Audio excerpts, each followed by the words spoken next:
नमस्ते। मैं doctor S के शर्मा आज आपके सामने चर्चा करने वाला हूँ एक ऐसे मुद्दे की जो बहुत ही दर्दनाक है, बहुत पीड़ा है, जिसके अंदर एक ऐसी घातक बीमारी जो कोरोना से ज़्यादा खतरनाक है। अभी तक पूरी दुनिया को, पूरे भारत को ऐसा लगता है कि शायद कोरोना से बड़ी बीमारी आज तक कभी नहीं आई। कोरोना ऐसी बीमारी है, पूरा देश लॉकडाउन हो गया, पूरे पहिए थम गए, लेकिन उसके बावजूद भी एक ऐसी बीमारी है जिसके बारे में ना कोई चर्चा होती है, ना जिस पर कोई ध्यान देता है, और लगातार उससे हमारे बच्चे, हमारे युवा, हमारे भारतीय नागरिक मर रहे हैं। और परिवार जिस प्रकार की पीड़ा से गुजर रहे हैं, जिस प्रकार के दर्द से गुजर रहे हैं, उस दर्द को समझाने का मैं प्रयास करूंगा। इस छोटे से वीडियो में सारी चीज़ों को शामिल करना मुमकिन नहीं है, इसलिए सिर्फ इसको सतही तौर पर छूने का एक प्रयास किया गया है। सबसे पहले हम जयपुर के टीकम सोनी की कहानी समझते हैं। आप देख सकते हैं कि आपको पहली स्लाइड में टीकम सोनी जी अपनी धर्मपत्नी के साथ नजर आ रहे हैं, और ये सुमेधानंद सरस्वती जो सांसद है लोकसभा के, उनके गेट के पास खड़े हुए फ़ोटो खिंचवा रहे हैं, और ये हर्षवर्धन जी के साथ नज़र आ रहे हैं। क्या टीकम सोनी को कोई शौक है राजनेताओं से मिलने से, या कुछ और कर रही है? ज़रा समझने का हम प्रयास करेंगे। नितिन गडकरी के बगले के सामने खड़े हुए हैं ये, और ये साईं बाबा के मंदिर में भी ढोक लगा रहे हैं, प्रार्थना कर रहे हैं, और आप देख सकते हैं कि इनका बेटा व्हील चेयर पर बैठा हुआ है। तो टीकम सोनी एक ऐसा अभागा पिता है जिसका बच्चा उस बीमारी से पीड़ित है जिसके बारे में आज बात की जा रही है, और वो बीमारी है मस्कुलर डिस्ट्रॉफी।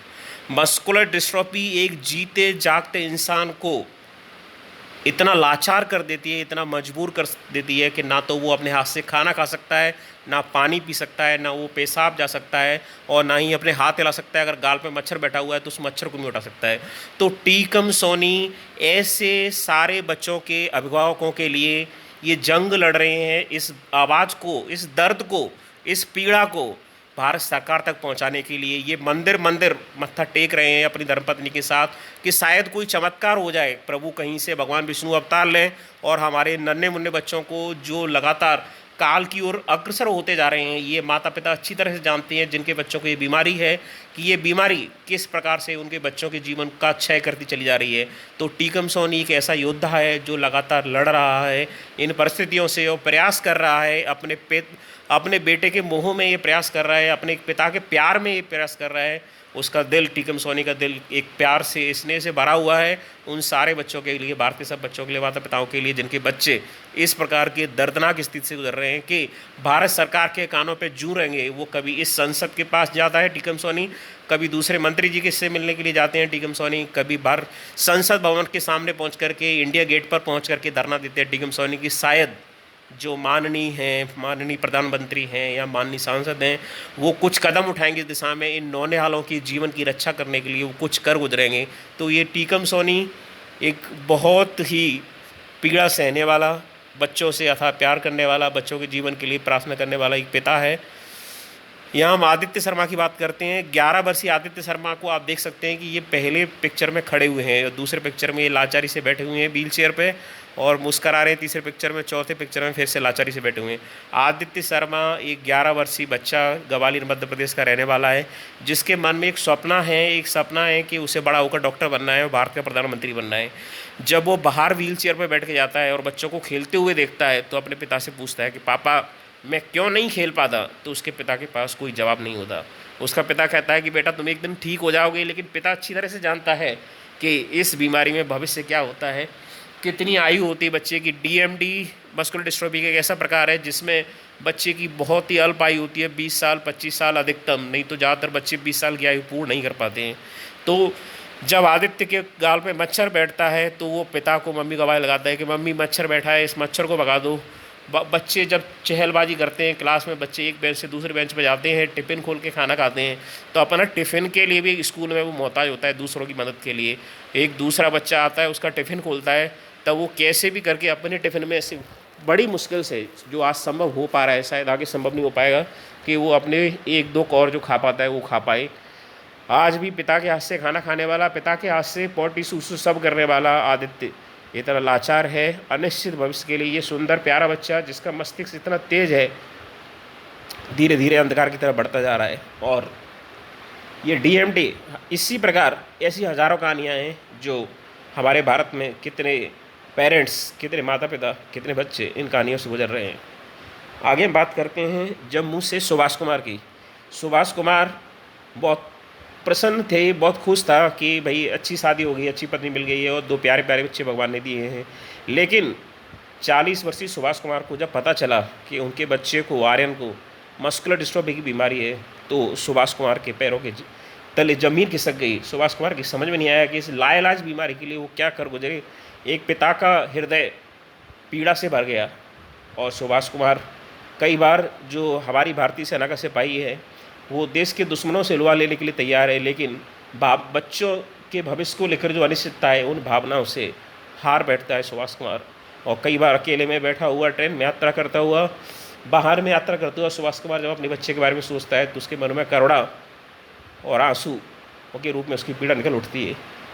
समझ में नहीं आता है कि क्या कदम उठाए सुभाष कुमार ताकि उसके बच्चे को इस पीड़ा से निजात मिल पाए। आप देख सकते हैं कि मैं इस वीडियो को शूट करते समय मैं इनकी पीड़ा को महसूस कर पा रहा हूँ, क्योंकि ये काफ़ी जटिल बीमारी है, लाइलाज बीमारी है मस्कुलर डिस्ट्रॉफी, जिसके बारे में ज़्यादातर लोग जानते नहीं हैं।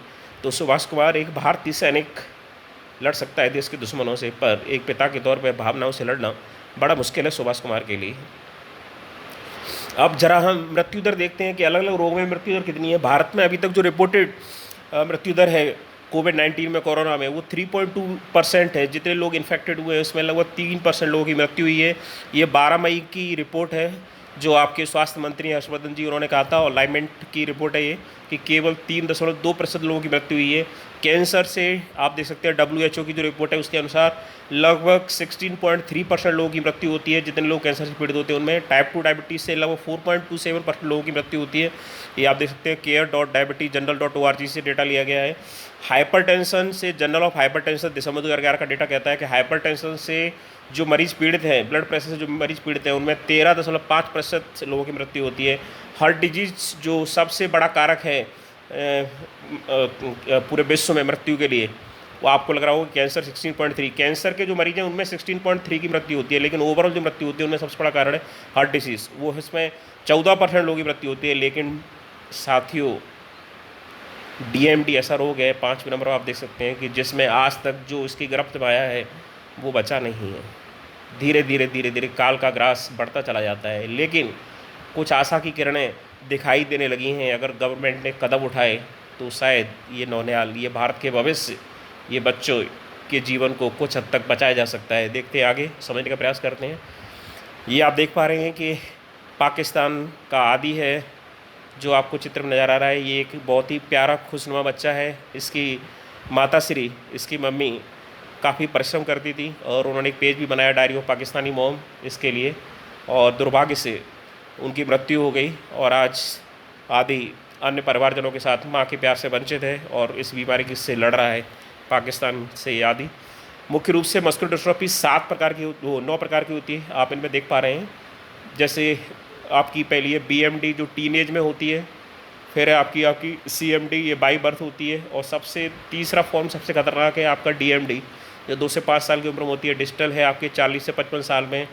फिर आपकी ED, ये अर्ली टीन्स में होती है। फिर आपकी जो FMD है वो चाइल्डहुड से टीन्स में होती है। फिर आपकी LGMD है, ये 10 से 25 साल की उम्र में प्रकट होती है। फिर माइटोनिक है, ये 20 से 40 साल की उम्र में प्रकट होती है। और लास्ट वाली आप देख सकते हैं OMD है, ये 40 से 70 साल की उम्र में प्रकट होती है। 9 प्रकार की है।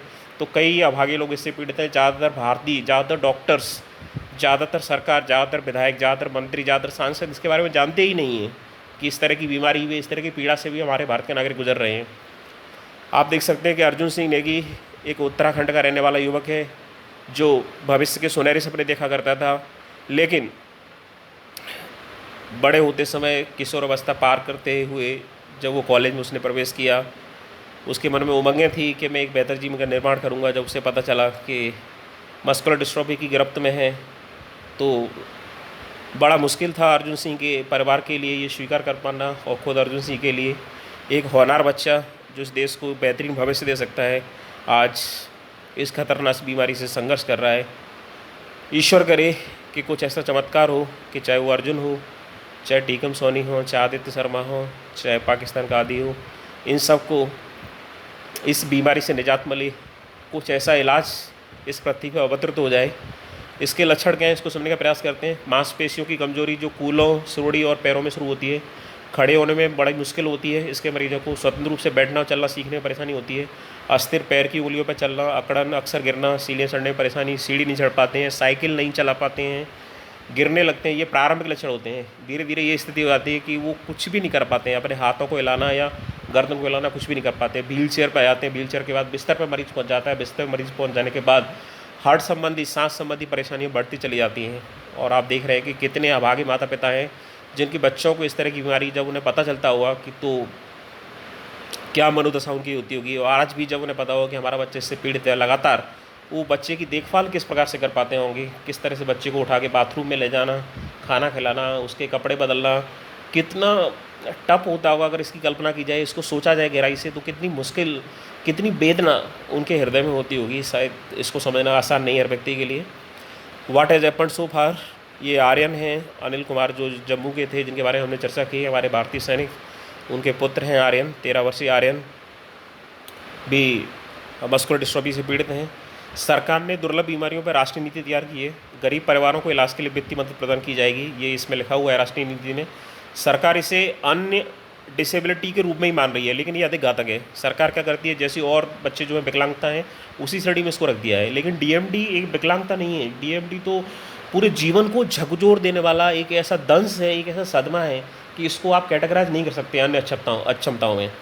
यह दावा किया जा रहा है कि पश्चिमी देशों ने मस्कुलर डिस्ट्रॉफी की दवाएं विकसित कर ली हैं। आज जब हम इंटरनेट पे और प्रिंट मीडिया पे, सोशल मीडिया पे कई बार पढ़ते रहते हैं, इसके बारे में काफ़ी पढ़ा है, तो देखा है कि इस तरह के दावे किए जा रहे हैं कि पश्चिमी देशों में इसकी दवा विकसित हो गई है। और जो उपचार की लागत है वो 3 से 4 करोड़ रुपए है, जो एक आम भारतीय जीवन में कभी भी सहन नहीं कर सकता, कभी भी बहन नहीं कर सकता, उसके लिए लगभग नामुमकिन है।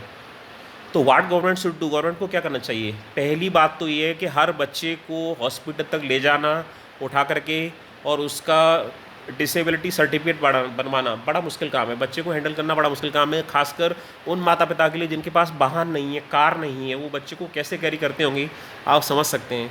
तो होना क्या चाहिए, विकलांगता के लिए प्रमाण पत्र के लिए सभी रोगियों से ऑनलाइन आवेदन पत्र आमंत्रित किए जाने चाहिए। ऑनलाइन वो एप्लीकेशन कर सकता हो, क्योंकि हर माता पिता बच्चे को हॉस्पिटल तक नहीं ले जा पाएगा। फिर चिकित्सा विभाग की एक टीम को रोगी के घर जाना चाहिए और उन्हें प्रमाण पत्र देना चाहिए डिसेबिलिटी का, और 100% डिसेबिलिटी का प्रमाण पत्र देना चाहिए, क्योंकि आज नहीं तो कल वो बच्चा पूरी तरह डिसेबल ही हो जाता है। रोगियों को मासिक वित्तीय सहायता दी जानी चाहिए। फिजियोथेरेपी और व्हीलचेयर की सुविधा सुनिश्चित की जानी चाहिए। बहुत सारे बच्चे या बहुत सारे पेरेंट्स की जेब इतनी ताकतवर नहीं होती है कि वो कस्टमाइज व्हीलचेयर अपने बच्चों के लिए खरीद पाएँ, और अगर खरीद भी लेते हैं तो हर पेरेंट्स के पास इतनी गाड़ी नहीं होती है कि उस व्हीलचेयर को कैरी कर पाएँ। अगर वो दूसरे शहर में जा रहे हैं तो वो बंध के रह जाते हैं। उनके लिए किसी अपने घर के फंक्शन में शामिल होना, अपने माता पिता से मिलने जाना, अगर वो दूसरे शहर में नौकरी कर रहे हैं, एक डीएमडी के बच्चे के साथ लगभग असंभव सी बात हो जाती है। तो और यदि पश्चिम में उपचार है तो इसे भारत में हर मरीज को निःशुल्क उपलब्ध कराया जाना चाहिए। कोलकाता के एक वैज्ञानिक हैं सुरजीत सिन्हा, और उन्होंने भी इस पर रिसर्च की है, और वो इस बात का दावा कर रहे हैं कि उन्होंने काफ़ी हद तक मस्कुलर डिस्ट्रॉफी की दवा विकसित कर ली है। अगर उनका दावा सही है तो भारत सरकार को सुरजीत सिन्हा को ज़्यादा बेहतर सुविधाएं प्रदान करनी चाहिए, ताकि उसका ट्रायल स्टार्ट हो पाए और वो दवा ज़्यादा से ज़्यादा बच्चों को सुलभ हो पाए। तो मैं आप सभी लोगों से यही निवेदन करूँगा कि इस दर्द को, इस पीड़ा को, इस वेदना को, इस व्यथा को इतना फैला दो कि हर जनप्रतिनिधि के पास, हर विधायक के पास, हर पार्षद के पास, हर मंत्री के पास इन पीड़ित माता पिता का दर्द स्पष्ट हो, वो समझ पाएँ कि उन्हें क्या कदम उठाने हैं। माननीय प्रधानमंत्री जी को या मुख्यमंत्री जी को क्या कदम उठाने हैं इन पीड़ितों के लिए। Thank you very much. मैं आशा के साथ ऊपर देख रहा हूँ कि शायद भगवान कोई कृपा करेंगे और कोई चमत्कार हमारे इन नन्हे मुन्ने बच्चों को एक बेहतर भविष्य दे पाएगा। जय हिंद, जय Bharat. Thank you very much.